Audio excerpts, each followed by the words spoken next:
That was very abrupt. I hate to say that was like the most abrupt cutoff. I was, because you know why? Because I couldn't see, because I Yeah. moved us to the top and it was behind the clicking count, like, so then it just boom. Oh well. Oh well. Okay. Good. So we're back. Oh, you have to allow me to share screen. Okay, let me do that. Um, all participants, you can share now. Yay. Okay. Hold on. I have these little like wild squirrels that I feed, and they always come up to the window when they want food. So I have to like keep getting them to feed them. Nice. They like come right up to like where my face is, like on the other side. They're like, give me the food. Yeah, yeah. They're like knocking. They're like, hello. I can see you. Yeah. Oh my gosh, I'm super into those dogs that talk with the word boards. Oh yeah, those are funny. I know. Bunny and Otter are my new. Yeah, there's like a bunch of them. I talk about them in class when we talk about communication. It's interesting. What do you Okay. talk about them? So we talk about how like they don't actually like a lot of people think that they're understanding what the words are saying, but it's not really understanding what the words are saying. It's just about conditioning. So like if he hits the button that says treat and then you give them a treat and then he hits the button that says treat and you give him the treat, he's not understanding what treat means like in the English language because they don't speak English. And so they're just associating like this specific button and this specific sound with this specific action. Um, but I mean, it is interesting because it's a type of communication, right? It's still communication, but it's not like a lot of people think that they understand the word. And it's like they don't speak English. They don't understand like what the word means. But it's like it's still communication. They've like Well, and in a way, associated. if you don't break it down by phonetics and you don't, if you had like an unwritten language, like let's say our Mhm, language was unwritten, mhm, then everything would be by the sound of our voices. So we would be yeah. constructing like maybe like is that like what you're saying? Some sort of similarly situated like language, like that's just based on like hearing a sound and associated with like window. This sound means window, and I'm gonna touch a window and I'm gonna bang on it. This sound means window, and every time I hit it, window, window, window, and every time I touch it, it's window. Like so, it's just. Yeah, kind of. They But it. just so conditioning is like so when I am talking about conditioning, the go-to example is like let's say you have a cat Mhm. and you feed the cat wet cat food and you use an electric can opener to open that cat food. So when you first start feeding the cat food and using the electric can opener, they don't know what that sound is. They don't care. They're Yeah, not going to come running to it. But after using that electric can opener for breakfast they come. and dinner, I week know. after week after week, they're going to come running to the sound of the electric can opener. And so if you could like tell them electric can opener, and they're going to be like, I don't know what the fuck freak that is, like Yeah. they don't understand They don't. Yeah, what they is don't happening, understand. but There they've you go. associated this stimuli to like this outcome. And so when the dogs are hitting the buttons, they understand if I hit this specific button, a treat is going to follow. Or if I hit this specific button, I get to go outside. And What about so, when he talks about like when he created the word dreams with like night play or night he created like some word that like meant dreaming. Like that she woke him up from like sleep and he said he like she said what's wrong? What's wrong? And he constructed two words together to mean dreaming. I think that it could be a couple things. I mean, I don't really follow like Bunny very well. I just like enough to be able to understand what's happening or like my perspective of what's happening. Uh-huh. But it could be that they had like prompted him to say that. Like, who knows? They could be like, oh, he thought of this on his own, even though he didn't, because we know that people do that on That social happened. Yeah. media. But another thing is, he could have potentially done that with a lot of different things, and we would assume that it's the same. So like If he said, yeah, like night play or like sleep run or something, like any Yeah, combination, we can say like, oh, that means dream. And yeah, it's like, I maybe. don't know. Maybe. It's like us trying Anyway. to recreate, like go back and recreate Yes. maybe what. We're like humanizing. That's what we Yeah, do. We humanize things. We humanize our pets. We humanize our plants. I mean, I do that too, but it's like we're just like interesting. trying to add human qualities to like non-human things. Um Right from straight from the professor's mouth. yeah, I love it. it is an interesting like concept and an interesting idea because we haven't really experienced something like this before, but yeah, we're not like totally sure. Okay, so anyways, continuing on. So this was our I don't hold even know on. how we got to that. I know that seemed I like know, I don't either. off on the table. So this was the last bit that we talked Yes. about. Okay. So you can mix rose water, hollyhock, hazel, thyme, calendula flowers to make an ointment. We've talked about how like it's just good for ointments in general, but to look through like illusions of like glamours in the fae, which is interesting. And then you can, oh, I put that on there twice. I don't know how I did that. I think there was something else that I meant to put on there and I don't know what happened. I love how we have to fix it, but we do because I know we do. yeah, it's Yeah. okay though. We know. So I don't know how you find all of those associations. I think that you have a book, but I can't really find a lot of them, like the cards and stuff. But I do see, so the planet is Sun, which is heavily associated with your herbs. Element Fire, which I feel good with that. And then sign is Leo, which we've also talked about with Chimamale. So that's pretty Aries, cool. oh, those sound good. Yeah. Okay. Oop, I didn't change that either. I think that maybe this isn't like the newest or the most updated version. Anyway, we're doing Oh, lemongrass. grass. I just Yes. planted mine in the ground. Oh my gosh. I Nice. swear. My lemongrass is so happy now. It's been so Yeah. yeah. I love lemongrass. I use it a lot actually. Okay. So, the Latin name, I don't know if I say this right, but Cymbopogon, citratus. So parts leaves are like the full thing.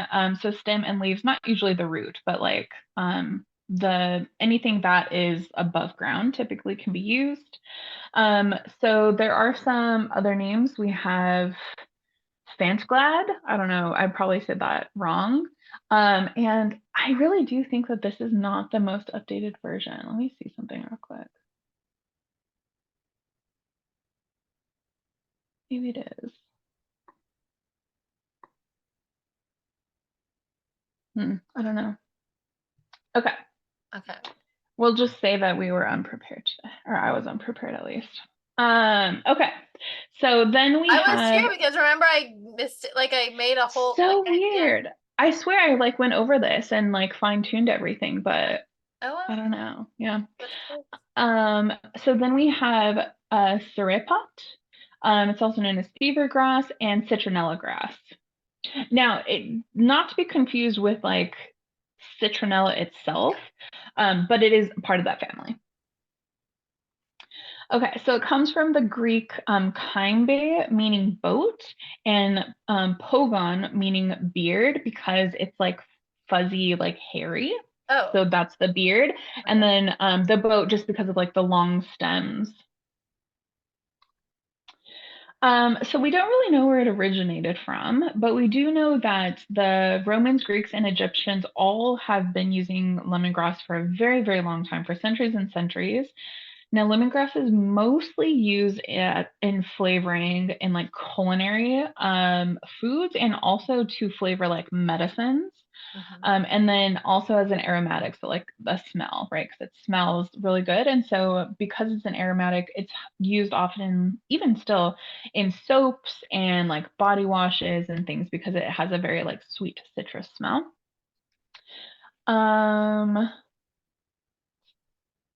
Oh yeah, and then this was just something interesting. So like Pliny and Dioscorides, I can never say that name. They wrote about it in the 1st century. So I mean, it's been around for a very, very long time. Let me take a go at that. Oh yeah. Dioscorides? Scorides? Scorides. Dioscorides? I don't know, but I see his Scorides. name everywhere. Scorides, maybe. Okay. Yeah. Who knows? Yeah, who knows?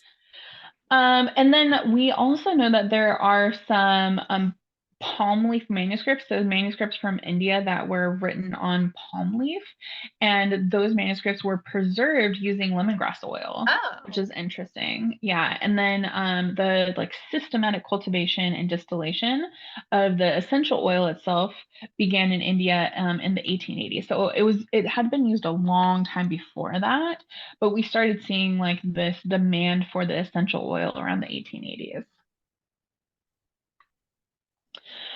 It's also used in beekeeping because it imitates the pheromone that honeybees emit.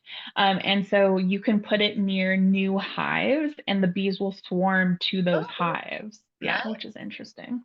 Which is also similar to like lemon balm, right? Lemon balm attracts bees. Melissa. Bee balm, exactly. Yeah.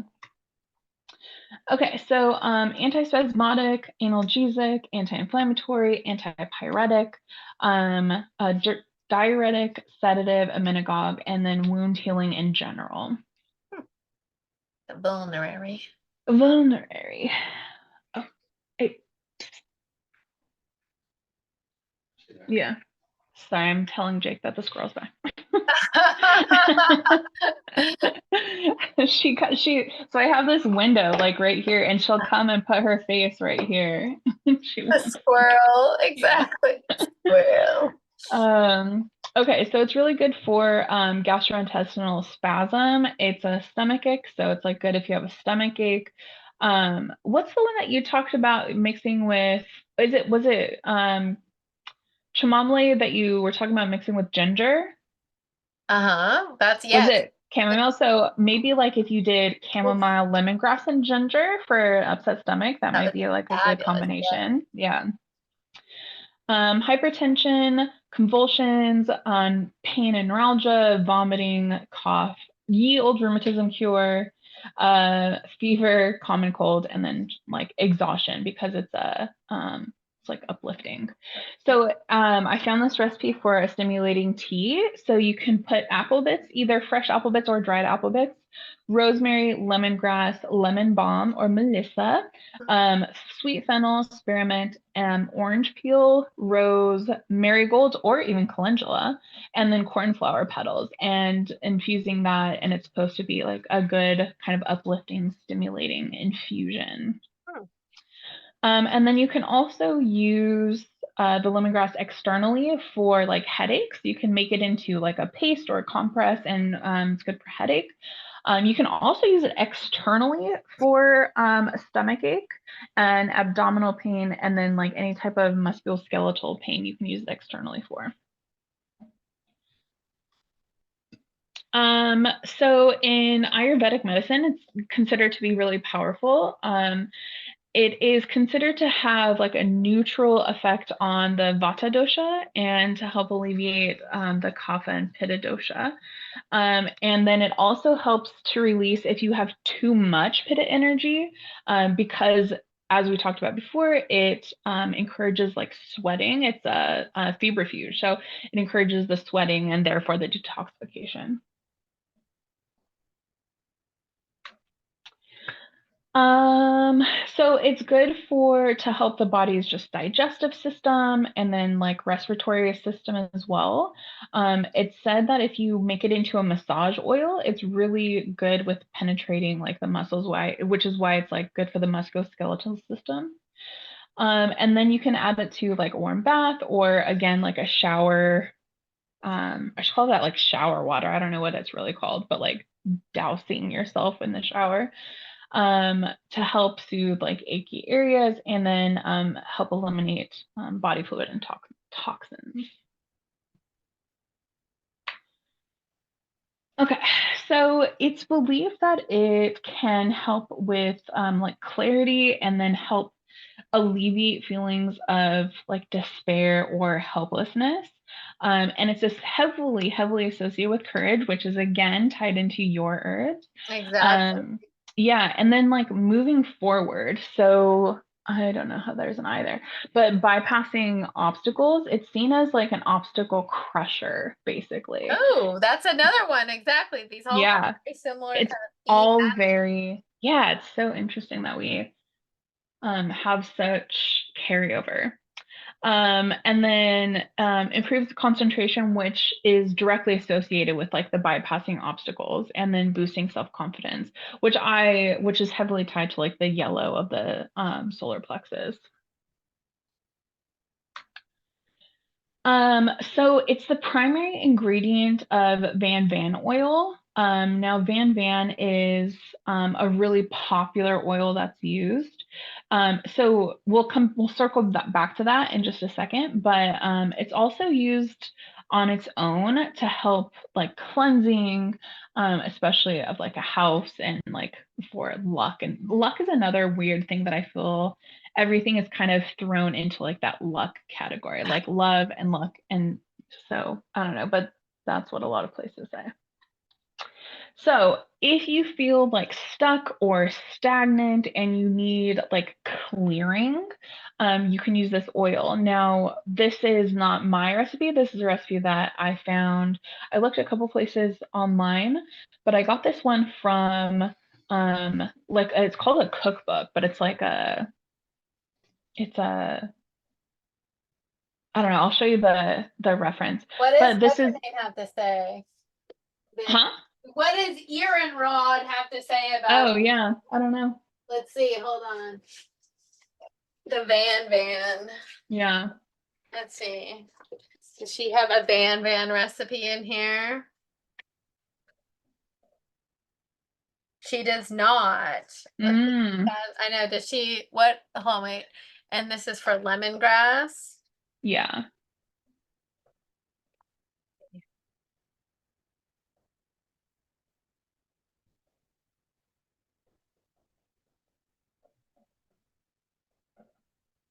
Interesting. Oh yeah, she says it's a major ingredient in Van Van. Nice. Okay, so there you go. Yeah. She has So something for the Van. what so I got this from I'll come back. Go away. I'll come back to that in a second, but I wanted to see. I'm just putting this back. You can continue to talk. I'm just. Yeah. Crystal Conjure Cookbook is where it's from. Oh, nice. Yeah. So yeah, so you mix lemongrass, palmarosa, ginger, vetiver, and citronella, and then ideally use a base of almond or castor oil. Mm. So sign is Gemini, which was also associated with one of yours. Mercury and then air. So specifically, I thought this was interesting. I found like a brief mention of this somewhere and I really resonated with it. So it said air, but mostly wind, because of like if you think of a strong like gale force wind like clearing the way, like just blowing stuff away. Mhm. That's the association that like I make with it. Nice.